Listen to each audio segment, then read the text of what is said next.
Hello friends, welcome back to my channel Gurukul IAS. एक राजा की शक्ति उसकी शक्तिशाली भुजाओं में होती है। शांति काल में नागरिकों की सुरक्षा बहुत महत्वपूर्ण है, क्योंकि राज्य उन पुरुषों और महिलाओं का एकमात्र रक्षक है जो केवल राज्य की लापरवाही के कारण प्रभावित होते हैं। ये लाइंस कौटिल्य के अर्थशास्त्र में नेशनल सिक्योरिटी पर लिखी गई। मतलब हमारे रिनाउंड इंडियन फिलोसोफर चाणक्य ने ऐसा कहा था। ऐसे समय में जब दुनिया भर में कुछ दुष्ट देशों की विस्तारवादी आकांक्षाएं, मतलब एक्सपेंशनिस्ट एस्पिरेशंस बढ़ रही हैं, और इसीलिए 21वीं सदी के तीसरे दशक में भी चाणक्य की ये कोट पूरी तरह से वैलिड और एप्लीकेबल होती है। तो आज हम बात करेंगे अग्नि 6 मिसाइल की, जो पिछले कुछ दिनों से काफी चर्चा में है। 3, 2, 1, now 6000 किलोमीटर रेंज को सक्सेसफुली टेस्ट किया है।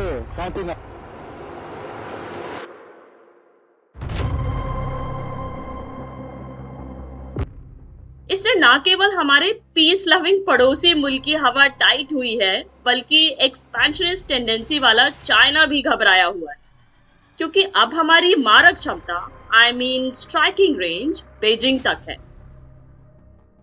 आज इस वीडियो में मैं आपसे मिसाइल्स की चर्चा करूंगी। अग्नि 6 क्या है, बैलिस्टिक मिसाइल्स क्या होती हैं और कैसे काम करती हैं, MIRV एंड MARV में क्या डिफरेंस है, और पाकिस्तान की MIRV अबाबील के बारे में, जो साउथ एशिया में पहली है। बट उससे पहले यूपीएससी का एक सवाल। विद रेफरेंस टू अग्नि 4 missile, which of the following statements are correct? It is a surface to surface missile. It is fueled by liquid propellant only. It can deliver 1 ton nuclear warheads about 7,500 kilometers away. और आपके options ये है screen पर। इसका answer मैं video के and में दूंगी, तो जुड़े रहिए हमारे साथ। Let us begin our adventurous missile journey today. और आज फिर से शुरू करेंगे सवालों से। पहला सवाल, क्या है आखिर अग्नि 6, जिसके सुनते ही सबकी हवा टाइट होने लगती है? अग्नि 6 एक solid fuelled multi stage ICBM है, जिसे DRDO ने बनाया है। दूसरा सवाल, ये ICBM मतलब इंटरकॉन्टिनेंटल बैलिस्टिक मिसाइल कौन सी होती है? अंतर महाद्वीपीय बैलिस्टिक मिसाइल 5500 किलोमीटर से अधिक की रेंज वाली एक बैलिस्टिक मिसाइल है, जिसे मुख्य रूप से परमाणु हथियार वितरण के लिए डिजाइन किया गया है। तीसरा सवाल है कि बैलिस्टिक मिसाइल कौन सी होती है? बैलिस्टिक मिसाइल एक प्रकार की मिसाइल है जो किसी लक्ष्य पर हथियार पहुंचाने के लिए प्रोजेक्टाइल मोशन का उपयोग करती है। बैलिस्टिक मिसाइलें रॉकेट चालित हथियार हैं जो एक लॉन्च साइट से एक प्री डिटरमिन्ड टारगेट तक पेलोड पहुंचाने के लिए एक बैलिस्टिक ट्रेजेक्टरी को फॉलो करता है।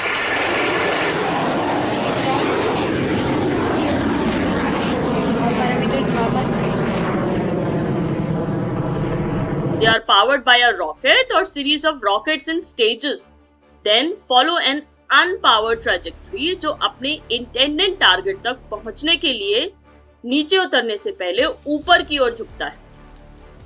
चौथा सवाल, अग्नि 6 की रेंज क्या है? मिसाइल की रेंज उसके पेलोड पर निर्भर करेगी। अगर 3 टन का न्यूक्लियर पेलोड है तो इसकी रेंज लगभग 9000 से 12000 तक होगी, और अगर 1.5 टन का न्यूक्लियर पेलोड है तो इसकी रेंज 14000 से 16000 तक हो जाएगी।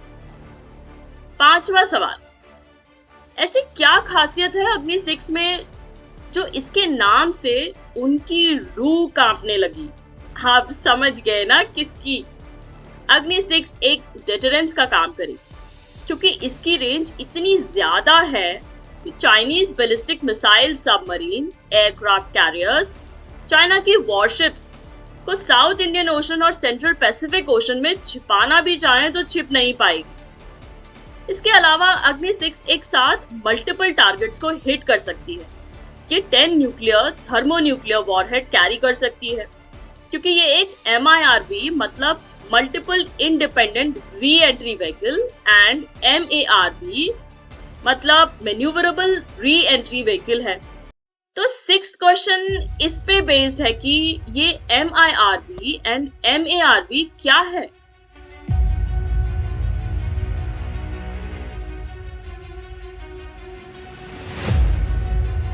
MIRV बैलिस्टिक मिसाइलों को कई हथियार ले जाने की अनुमति देता है, जिनका लक्ष्य एक ही क्षेत्र के भीतर विभिन्न लक्ष्यों पर किया जा सकता है, जबकि MARV री एंट्री के दौरान मैन्यूवरिंग करने में सक्षम है और फिक्स्ड या मूविंग टारगेट्स को सटीक तरीके से मार गिराने में। इसके अलावा जो दुश्मन का मिसाइल डिफेंस सिस्टम है उसको भी डिच कर सकता है, क्योंकि आप उसको अपने हिसाब से इधर उधर घुमा सकते हैं, मतलब मैन्यूवर कर सकते हैं। In a world of new and evolving threats, the number and sophistication of ballistic missiles available to NATO's potential opponents is constantly increasing. So what if a hostile missile was launched against a NATO nation? In this case, there would be only minutes to react. NATO's ballistic missile defense system uses networked sensors and interceptors that provide layered defense. Firstly, sensors detect the launch and constantly track the missile's flight. As the missile continues on its path, NATO's systems calculate its trajectory, evaluates the threat, and determines the best option for interception. NATO systems also provide warnings on the predicted impact areas to alert national authorities. Once the threat is pinpointed, the best suited interceptor launches from sea or from land to neutralize the attacking missile, protecting NATO populations, territories and forces. इस rocket की एक capability है to beat most formidable anti ballistic missile system, मतलब ballistic missile defence units, and to confuse light decoys and shafts. ये basically radar से बचने के लिए किया जाता है।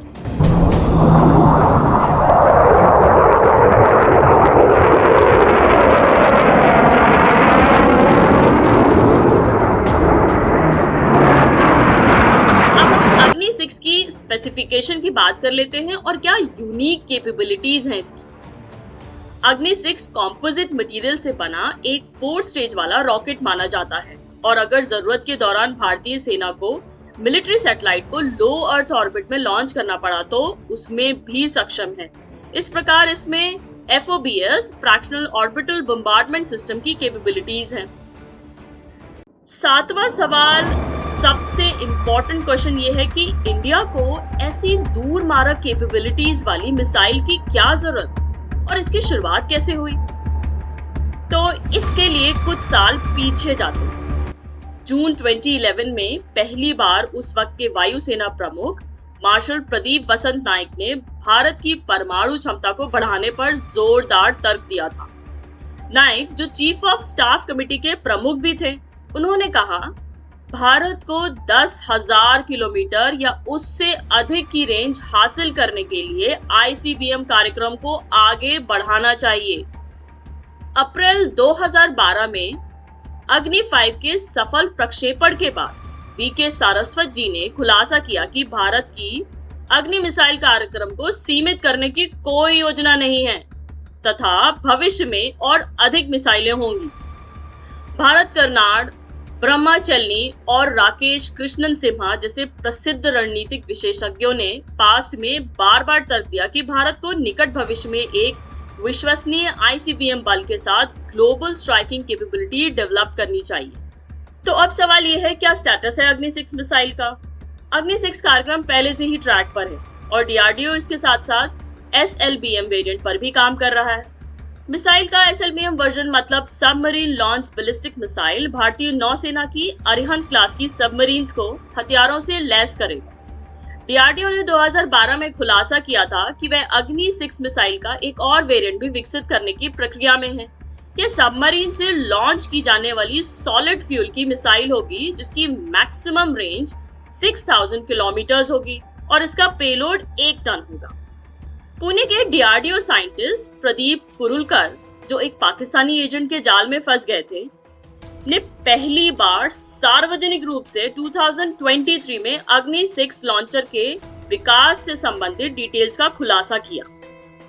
सातवां सवाल, इसके रिस्पॉन्स में पाकिस्तान ने क्या किया? क्या पाकिस्तान के पास भी ऐसी मिसाइल्स हैं? अबाबील मिसाइल पाकिस्तान द्वारा विकसित सरफेस टू सरफेस मार करने वाली मीडियम रेंज की बैलिस्टिक मिसाइल है। इसका उद्देश्य भारतीय एंटी बैलिस्टिक मिसाइल सिस्टम के जवाब में और बढ़ते regional ballistic missile defence environment में पाकिस्तान की बैलिस्टिक मिसाइलों की सर्वाइवेबिलिटी को इंश्योर करना है। Ababeel is one of 2 nuclear capable medium range ballistic missiles जिसे पाकिस्तान डेवलप कर रहा है। शाहीन 3 दूसरा है। दोनों के बीच में मेन डिफरेंस ये है कि अबाबील एक MIRV है। अब इसकी स्पेसिफिकेशंस भी देख लेते हैं। After all, do not under estimate your neighbour who is also a peace loving nation. Missile की लंबाई 21.5 मीटर्स और डायमीटर 1.7 मीटर है और इसको पारंपरिक और परमाणु हथियार दोनों ले जाने के लिए डिजाइन किया गया है। ये साउथ एशिया का फर्स्ट MIRV है। इसकी मैक्सिमम रेंज 2200 किलोमीटर्स। ऐसे में इस क्षमता वाली पाकिस्तान की ये पहली मिसाइल होगी। ये कुल 1500 किलोमीटर हथियार ले जा सकता है। अब हम आते हैं अपने क्वेश्चन की तरफ जो वीडियो की शुरुआत में मैंने आपसे पूछा था। इसका आंसर वैसे सिर्फ तीसरे ऑप्शन के गलत होने से पता चल जाता है। सिंस अग्नि 4 की रेंज 4000 किलोमीटर्स है, so answer A is correct. अब थोड़ा अग्नि 4 के बारे में भी बता देती हूँ ब्रीफ में। अग्नि 4 एक nuclear capable long range ballistic missile है इंडिया की, जिसकी स्ट्राइकिंग रेंज है 4000 kilometres. Indigenously developed Agni 4 2 stage surface to surface missile है। ये 20 मीटर्स लॉन्ग और इसका वेट 17 टन है। सो पहला स्टेटमेंट सही हो जाएगा। It is a 2 stage solid fuel system जो कि 1 टन न्यूक्लियर वॉरहेड कैरी कर लेगा 4000 किलोमीटर्स की डिस्टेंस तक। तो दूसरा स्टेटमेंट सही और तीसरा गलत। Therefore option A is the correct answer. इस सीरीज के नेक्स्ट पार्ट में मैं कुछ नए सवालों के साथ आपसे जुड़ूंगी और हम जानेंगे इंडिया का इंटीग्रेटेड मिसाइल डेवलपमेंट प्रोग्राम। इस प्रोग्राम में कितनी मिसाइल्स हैं और क्या रेंज एंड कैपेबिलिटीज हैं उनकी। इंडिया के missile man and missile women को, दुनिया की सबसे दूर मार करने वाली रशिया की सेटन मिसाइल को, कहां स्टैंड करती है इंडिया चाइना और USA के कंपैरिजन में। कुछ ऐसे अनगिनत रोचक सवाल। Till then stay tuned to your own channel Gurukul IAS। Thank you. जय हिंद। God bless and bless you.